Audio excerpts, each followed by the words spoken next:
Ante as infames versións de ensalada rusa caseira coa mestura de verduras conxelada e toneladas de maionesa de bote, aquí traio a receita definitiva.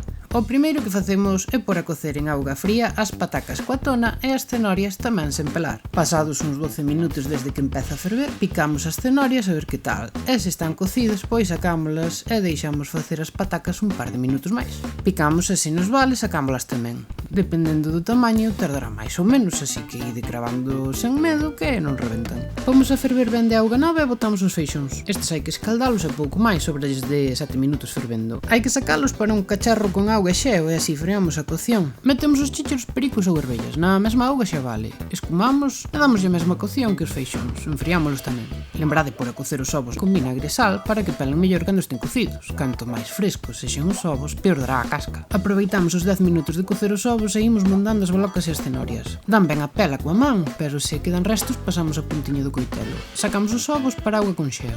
Se a casca escarapola non pasa nada. Agora a cebola encurtida, isto xa é a gusto meu, non ten por que levala.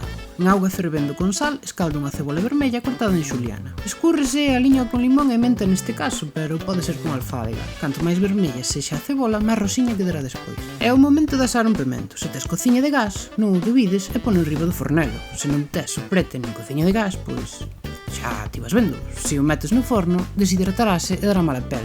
Agora xa podemos picar as cousas da nosa ensalada rusa caseira. Para que a mestura quede máis compacta sin necesidade de tanta maionesa, o que fago é relar unha pataca. Tamén a podes machucar con garfo. Picamos outras verduras e pelamos os ovos. Remexemos e pomoslle sal e pimenta según vos guste. O ovo tamén lle boto relado para non atopar anacos grandes e para que colla máis densidade. Non podemos escarallar esta ensaladilla con a maionesa de bote, así que imos facer unha, con aceite de oliva, un ovo, zume de medio limón e un pouco de sal. Apartamos un pouco da pataca con verdura e o ovo e mesturámoslle como media cullerada de maionesa. Sempre haberá tempo para porlle máis.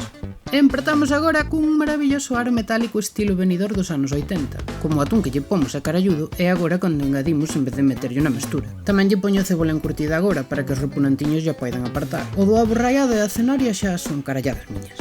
Pois estaría. Se o produto é de calidade, a ensalada estará boa. Hai quen lle pon cebola crúa picadiña, ou tomate picadiño, ou olivas con oso a traición, iso é o gusto de cada quen. Pero para respetar que sexa caseira, nada de conxelado, nin de bote. Ricos e apertas a fartura.